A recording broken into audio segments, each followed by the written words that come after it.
Welcome everyone, Man bringing another RSL video. So today we're going to tackle Hydra.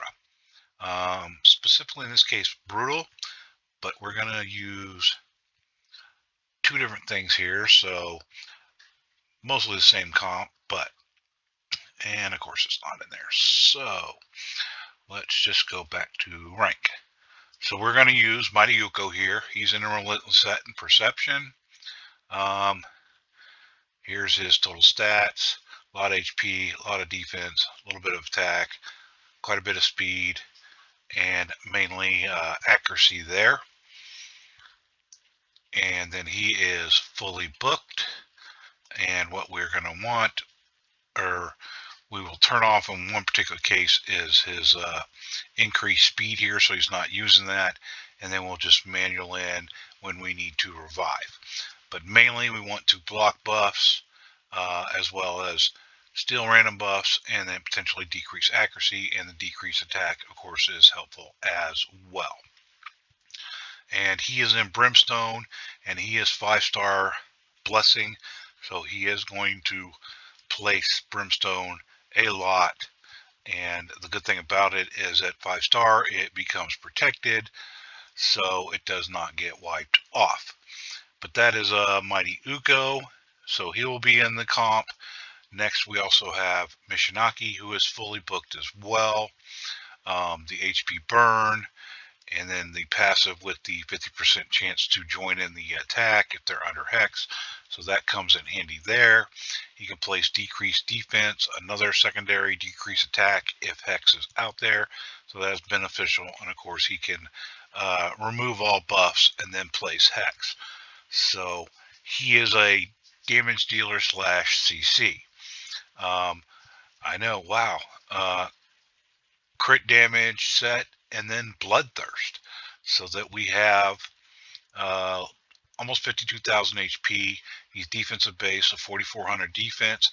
We do have him a little bit of over 100% crit rate, and then 183 crit damage, and at 219 speed, and again enough accuracy for his debuffs there.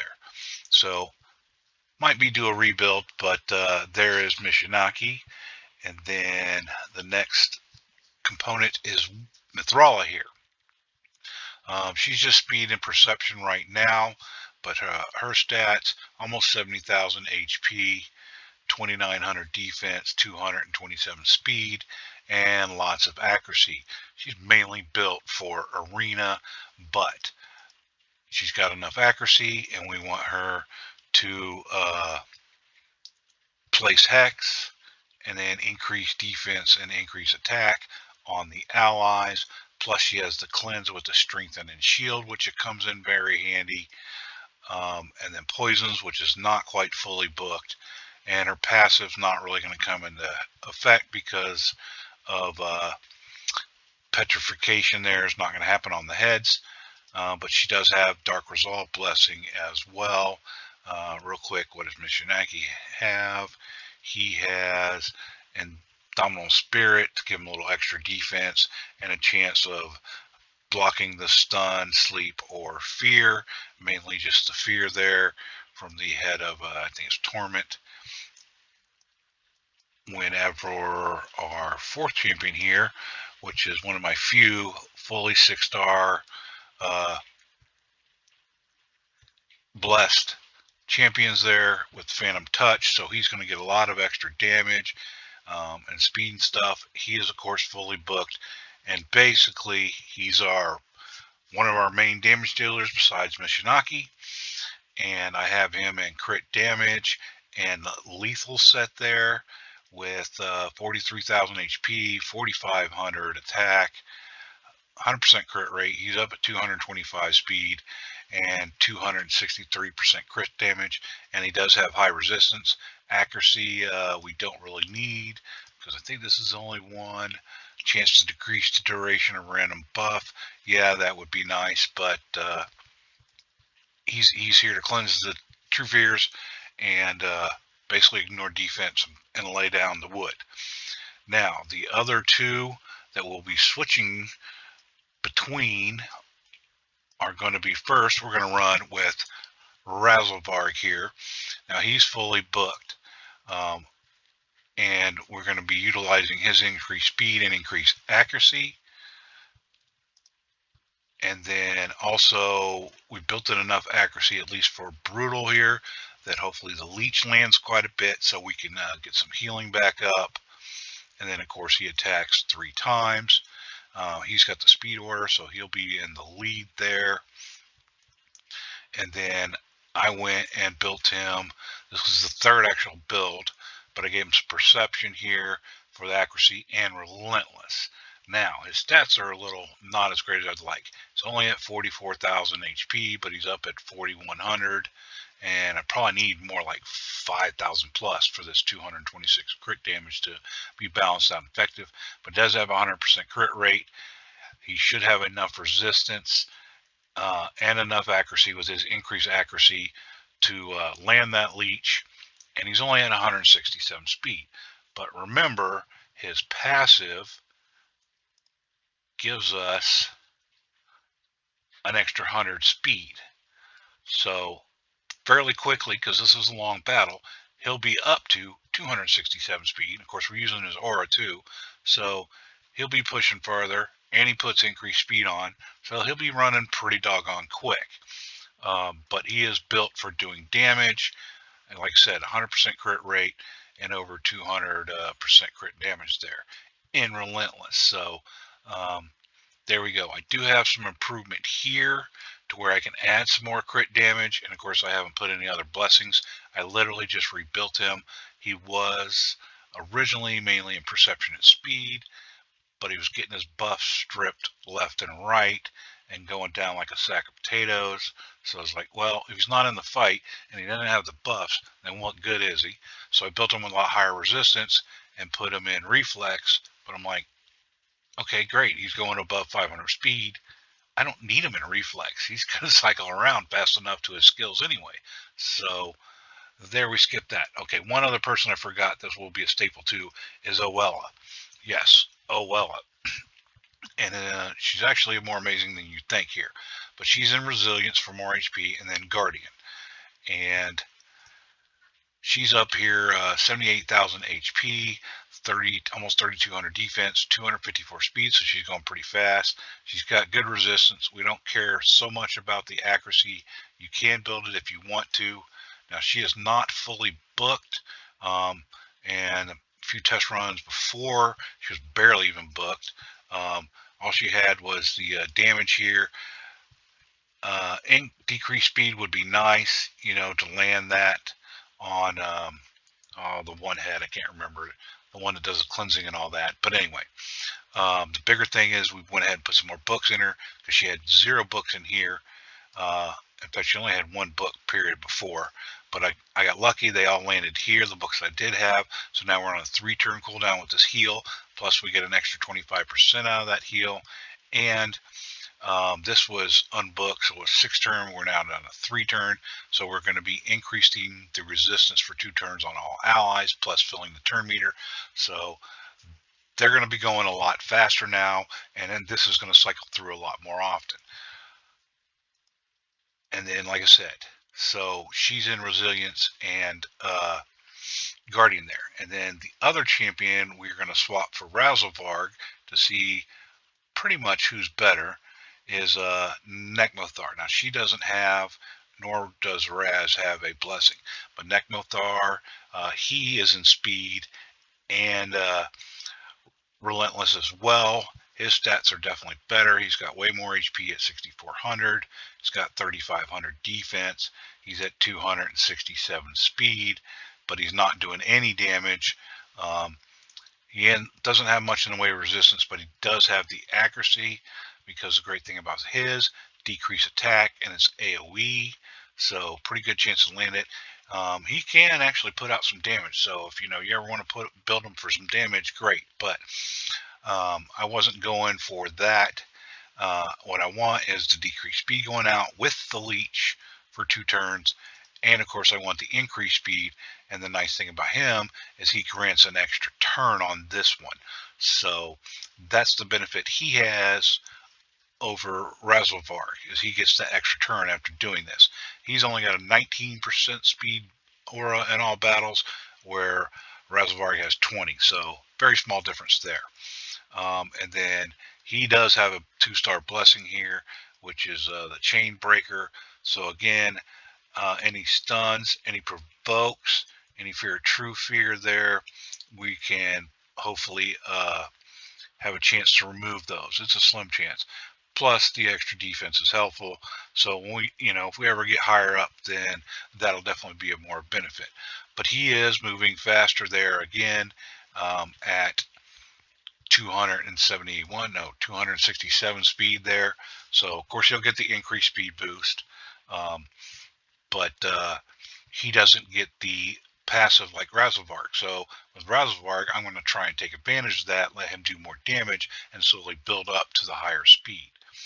The other thing too I want to say on this is, so 2 turns. So this is on a 2-turn cooldown, the increased speed, just like Razelvarg is, but again, this fills the turn meter instead of the increased accuracy, and of course he gets the extra turn. So let's go ahead. We're going to go into Hydra here, and we will go ahead and start the first run, and the first run is going to be with Razelvarg here, but let's go ahead and in the setup here. So I just put the team together. The reason I did this is so, one, for Razelvarg, make this a priority, because I noticed he wasn't prioritizing that, and he wasn't hardly ever using it. And then what's the point if he's not going to be using this speed boost skill and increase accuracy? And then for Mighty Uko, I turned this off. So in this particular case, if someone goes down, we're going to have to take it off of manual and revive them. But if Uko's putting up his increased speed, then the revive is not available, and then Razelvarg's not putting up his increased speed. That's not what we want. So that's why I just created a AI setup, and that's the whole thing there. So we're not going to start on auto, but what we're going to do is we're going to go in here. We're going to switch to auto. But what I want to do is we'll go ahead. She's fastest. So we're going to go ahead and get increased resistance on. Now I'm going to put decreased attack because I have no provoker, so it's going to get cleansed. But that's what I want. Now, as you can see here, he landed the brimstone. It is protected. That cannot be cleansed off. But 99% of the time, he puts it on his head, and it's about useless. Now I'm not going to put hex out either yet here. I'm just going to put poisons, and I'm going to target this head so at least lands there. I'm not going to use this just yet, even though he goes first, but what I want to do is target the head of Torment here, because I want to whittle down his HP. Then we'll go ahead, we'll put on the increased speed here, and then what we're going to do here is I'm not going to put the hex out. I'm just going to try and put HP burn, so we landed HP burn there. Now, he's going to steal the buffs, which apparently Mishinaki does not have enough resistance there. So again, I'm probably going to have to rebuild him, but that's fine. He'll at least be the same for both of these runs and purposes. But you can see he went ahead and he went out. He took his turn, and he went ahead and put that whatever shield. What is this? The mark of the Hydra on the head of Torment here. So that's what I wanted, right? I don't want him putting it on the head of Mischief here, or himself later on. Now, from this point, I'm just going to hit auto, and we're going to guide it. And the only time we'll take it off auto is if someone goes down, which is chances will be Inquisitor Mashal.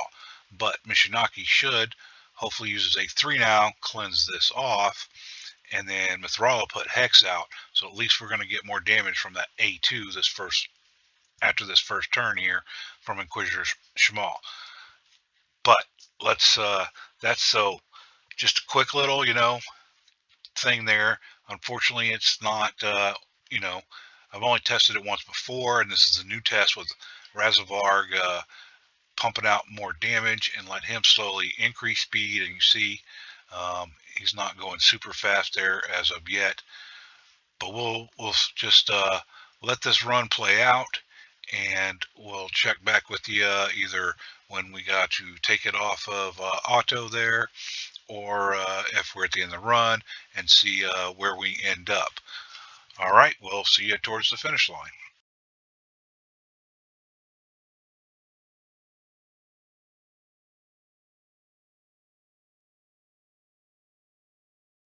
Okay, you see there, what I can't never remember.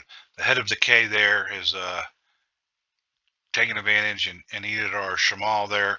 So unfortunately, Torment is going to torment us here for a little bit, but he's going to be out real quick here. And then once he is, we're back in business. This run is going to go a lot better the more often we see the head of Torment, because Shamal is going to be tearing him up there. But we'll let it run out through again. And, like I said, well, take this back off of auto there and let him just attack whoever. The head here of Blight, his poison shield is annoying as hell, and he just put it on himself, luckily. So that's annoying as hell. But when he put poisons out with Shamal, is really great because he starts pumping the damage back on him. But with this high resist, I don't know how often he's going to be landing that. So, but again, we'll keep going forward and see how we do. But we're uh, let's see. So turn 90 roughly. We should be at about 36,000. So that's definitely over one key. We should easily make it to turn 90, but it's going to depend. The head of Wrath is a big pain in the butt, and of course, the head of Blight is just so damn tanky. But we'll see how things go there, and we'll catch you at the end.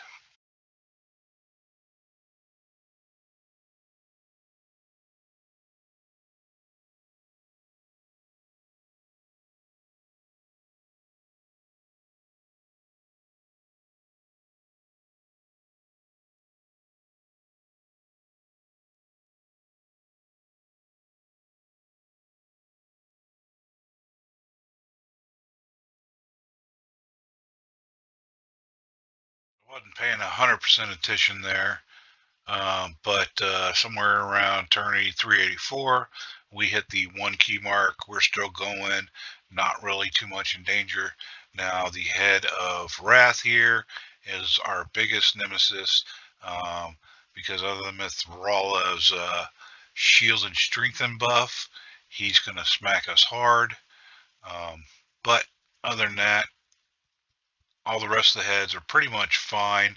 You know, Blight here is annoying, so is Mischief, but Torment is perfectly fine as long as Inquisitor Mashal's out. Now, typically, I would, oops, I didn't take that off. I would sit there and guide this, depending on, what I see coming up, but I'm trying to be as fair as I can between these,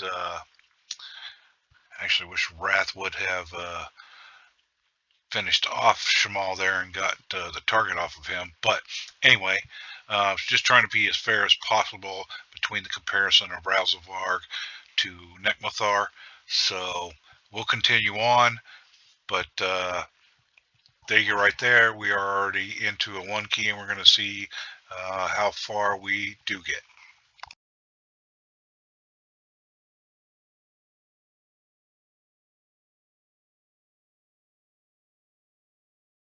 Okay, so the head of suffering here is going to make us suffer here because he just swallowed our damage and our control there from Shamal, and of course we killed the head of Torment too soon, and he came back as Shamal got eaten. So between that shield that got put on him plus eating Shamal, that was bad. Normally I would have targeted sooner to get rid of that the one shield before he did devour anybody, and not let him concentrate on Torment there so much.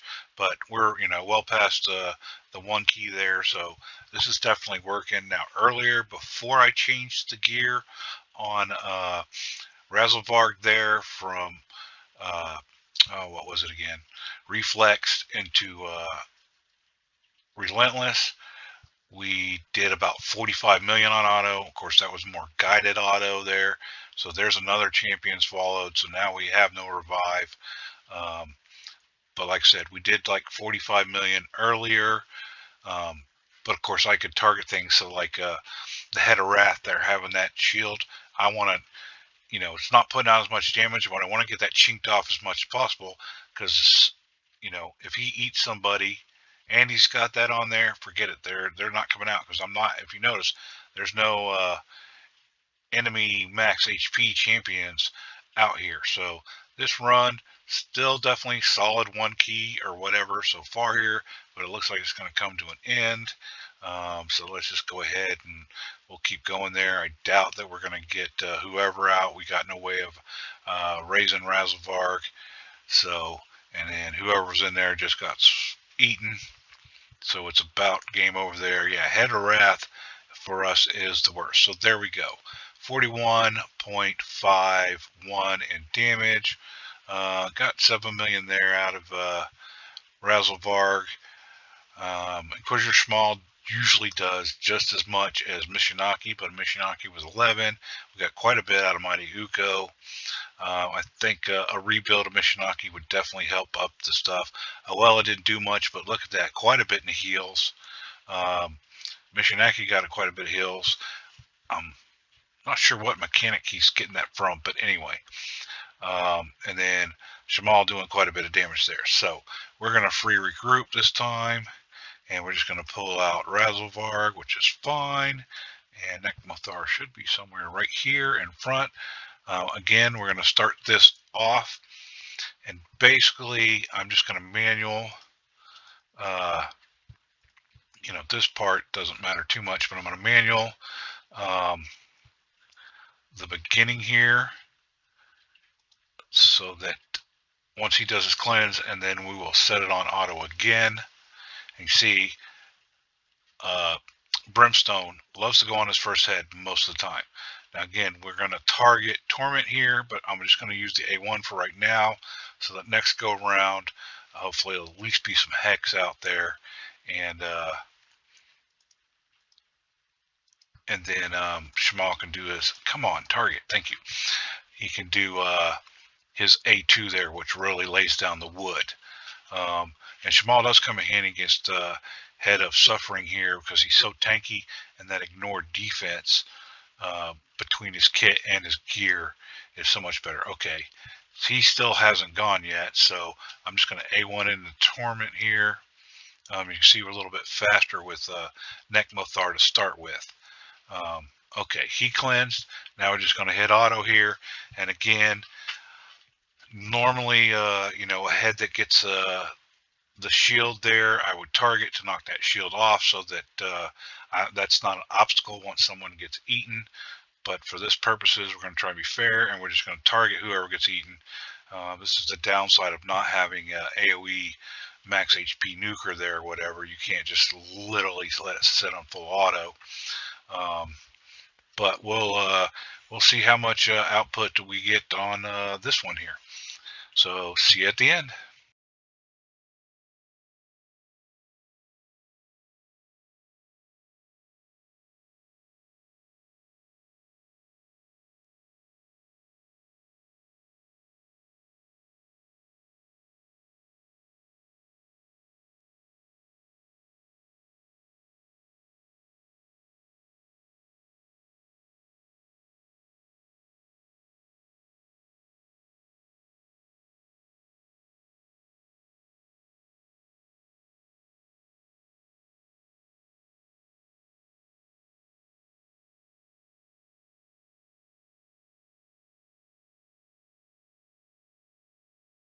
There we are, turn 61, and you can see we crossed the one key threshold there. So far the Nekmo Thaar is looking a lot better here, but we'll see how it goes at the end there. We have been fortunate that the Head of Torment popped back up. Unfortunately, Head of Wrath did pop up, but at least he popped up early. Towards the end, he becomes almost an unbearable nightmare to deal with then. But we'll keep going and see how things progress.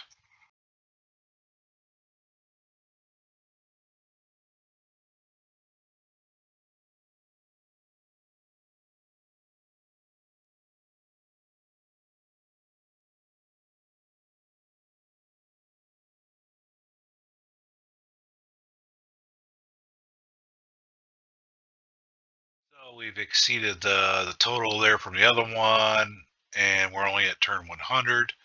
Now, for this particular comp, if the head of Torment come out, the blue head, these four heads are the ideal one for this comp, right? The head of Wrath hits really hard, and I'm not super designed for dealing with him too much. And then the head of Blight there with, I think it's Blight that does the cleansing, is just a pain in the butt. But, between the Hex from Mishinaki there or Mithrala, the head of Mischief is really not that big of a problem. In between Mishinaki and Mighty Uko there, if they do steal buffs or get buffs, we can cleanse them off fairly quick. So now this could potentially spell the end of us a lot quicker than my previous test run here, because the head of Wrath came out instead of the head of Torment. Like I said, he starts, I don't know that he's actually hitting harder or not, but he's, they're speeding up or whatnot, and whew, that'll be a pain. Now, if the head of Torment comes out right now, that could be bad for us, because Inquisitor Shmal got eaten there, but at least it wasn't the head of Suffering there, because he is much more beefier and hard to get through the thing. Just whittle him down. And we got blue on blue, so we're pretty good here. We probably have him out before, there we go. Had him out before the head came up now. So we're still not too bad. Would not like the head of Wrath here, but we will continue on.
Okay, so we're obviously coming to the end because Shmal just got eaten, and Mishinaki, my other damage dealer, is in the belly. So this run ain't gonna last much longer there.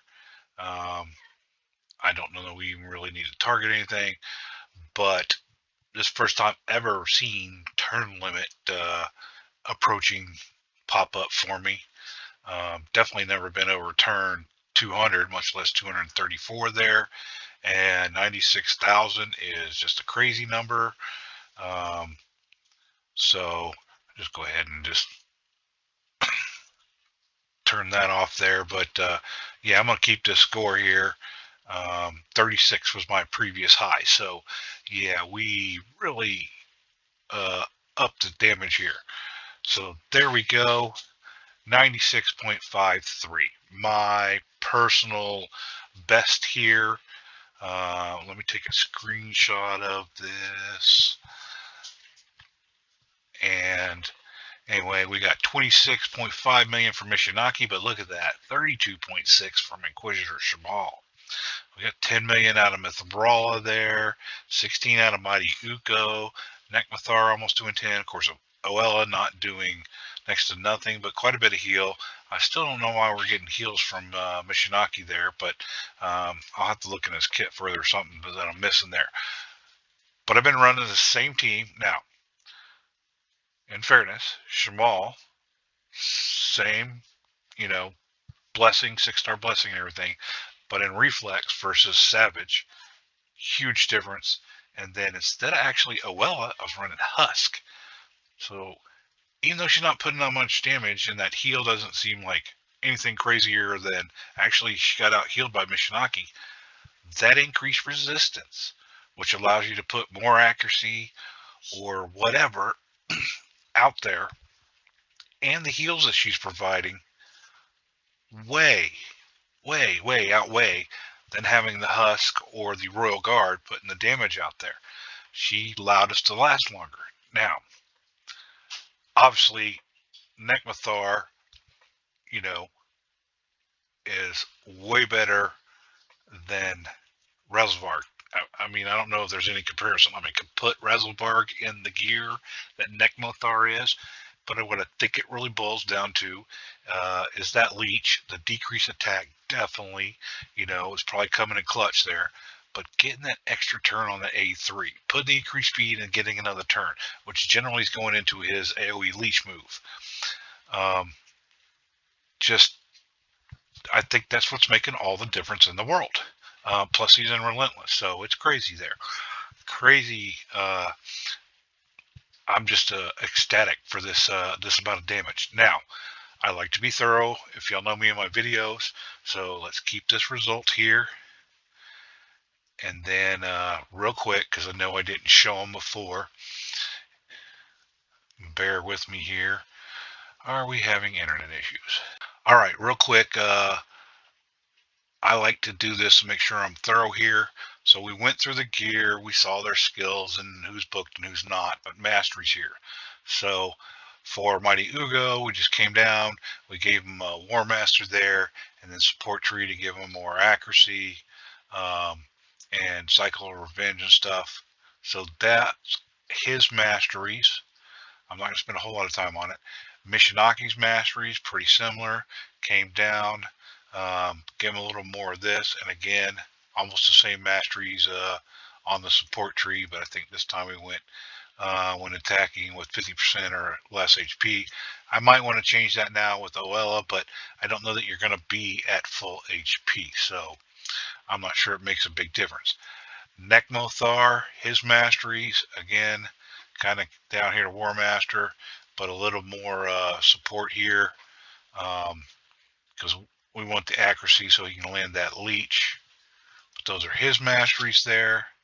Mithrala is more defensive, so we want a lot more accuracy because she gets her resistance or her accuracy converted over to resistance. So, but she can take those punches, and of course she's definitely a support champion. So there's Mithrala's masteries there. Oella, her masteries. We went with more take the punch and do the heals, and then timely intervention down here, so that whenever they drop below, she can hopefully get back around to that heal and heal them back up. So that is Oella there. And then who are we? Okay, Shamal here. So Shamal, we just came down. Again, your typical kind of clan boss build. Let's hit hard, and then, we want him to counterattack, and if someone else gets hit, go ahead, punch you back in the face too. So, we went with retribution here and deterrence. That's what we want. We want him to smack, and boy did he. And then where is our, let's go back, because apparently he's not showing up. But then with Razelvarg lastly here, again, pretty much standard kind of clan boss build, and then we went down the support tree. I probably could move over here to accuracy, but as you can see, I can't seem to get his HP up that high as it is. If I could, probably last a little longer, but I still don't know that we'd make it to that 95, 96 million mark with Razelvarg. But he is definitely viable for brutal, and probably, depending on your support cast, he could work on Nightmare Hydra. Not for me, not this particular case here. Now, before I did change his gear from the Reflex to the Relentless, I did both of these comps between Razelvarg and Nekmo Thaar on Nightmare. I did get a 1-key 45 million Nightmare run. Again, guided auto, slightly better guided than just when they got eaten like this one. But like I said, I wanted to be fair in the video as possibly as I could. I can't control RNG or anything like that. But with Nekmo Thaar, 45 million, 1-key on Nightmare. Unfortunately, my clan is doing a brutal takedown this week. So, and it's the first time I've ever 1-keyed. In fact, it's only the second time I've attempted Nightmare. And I 1-key it, and I had to scrap it. So that kind of hurts a little bit, but that's okay because there's only 2 other people that can even really hit Nightmare and get any kind of chest right now. So it's not like we're taking it down, and I'm missing a whole lot there. But with the Razelvarg, we only did 25, so obviously, we're getting a chest, but not 1-key. So just wanted to pass that along. Of course, it was not in this gear. Like I said, previous high on Brutal was like 36 million, and that was with Husk in there in place of Abuela, and that was with Nekmo Thaar, not Razelvarg. So, losing that damage definitely hurts, but the power of her heal and her resist, so you're not losing those buffs, because those come in critical, I mean, not losing in that strength and shield buff from Mithrala when you get hit from the Head of Wrath is huge, because that's the difference between you standing up or not. And in fact, you saw the entire time there, I think he used it. Mayuko used his A3 every now and then for a speed boost, but we never revived anyone. We either got him out or we didn't. So I'm happy with those results. Definitely, I'm in 1-key Brutal. The only downside with, Shamal being kind of a single target nuker there, he doesn't always want to go to the person who got swallowed. So that's why you unfortunately got to do a guided auto instead of completely full auto, like set it, forget it, walk away, come back. Thank you, 1-key done. That's the downside of it versus, say, having the AoE. But you can see with his A2 ignoring defense, and then you put him in the Savage, or was it Lethal or Savage that we had him in? Oh, I forgot I changed this. Apologies. But yeah, and Lethal or Savage doesn't matter. But with that, plus the fact that he gets to ignore 25% of the target's defense, and then another 25% for the buff. So he's when he's buffed up, he's going through 100% of the defense. That is huge. Plus you have Hex out there. That is really huge. And even if he's not at 100% with decreased defense out there, that could easily push that to 50, 70, 80, 90% ignoring defense. So yeah, he can put out the damage. And, I'm fortunate enough to have 6-star blessing on him with Phantom Touch. So he's getting that, he definitely got his due there with putting out the damage. But I don't have, a lot of the super OP champs. I just don't have them for Arena. I don't really have them here for, Hydra here. Yes, Mr. Naki's very good. And Nekmo Thaar is OP as well. But I don't have the Krisk. I don't have a Duchess or a Sifi, or Cardiel, or a Krizia. I don't have the massive damage dealers or the crazy support champions that do almost everything. So it is what it is. That's unfortunately my account, and like I said, I don't have those super crazy OP ones, so I can just either blaze through it or get wicked high scores. But I think 95 million coming from this comp on Brutal, yeah, and that the only guidance we did was when they got eaten. There was a few times they got eaten, and before I could switch over the target, Shamal did his A2, and so it wasn't available to get the target out a lot faster. So taking some of those things down, we probably could have broke 100 million. I'm not going to sweat it. we more than exceeded the 29.4, whatever it is, for one key. This is like about 1/5 of the damage that our clan's going to need. So I think I've done my part as far as downing Brutal this time for the clan. But there you go. I don't want to ramble on any further. Clearly, Nekmo Thaar is obviously better than Razelvarg as far as being a speed lead and a speed booster for Hydra. But don't downplay Razelvarg. He's got his place. Remember, he did pretty solid. We got to one key, and he was only at 163 speed, so we had to build his speed back up. So they got their place. I don't know. Maybe I can find a better, more suited kind of comp for him. I am working on. I got a martyr, and I'm working on her. Unfortunately, I don't have any books. But I've already run her masteries. I haven't chosen them, but I've run her masteries. So I don't know if she takes place of Boella, maybe Mighty Uko, but that decreased attack and the fact that he can remove buffs and block them from putting up buffs is pretty critical because I don't have an Ugo. 2+ years, and I still don't have an Ugo. That's a sore subject with me, but I don't want to get into that because again, it is what it is. So you got to work with the champs that you got, but there is definitely a viable comp, and I think hopefully we've proven that Nekmo Thaar is better. He just is. It's hard to prove that he's way much more better, but in this particular case, 3-to-1. Well, no, 2-to-1 ratio there. It's hard to make up that difference. It's hard to justify it, even if I put Nekmo Thaar's gear onto the Razelvarg. Anyway, hopefully it was insightful. Maybe give a little more creative ideas of you don't have to have the OP. I mean, not a provoke one out there. Not a provoke one. We didn't use the revive, so Oella's heals, while it doesn't seem like that much, they're crazy. They kept us going. So that increased resistance, big time help. Allows you to be a little more specific in your build for your comp. Hope you enjoyed that. Have a nice day.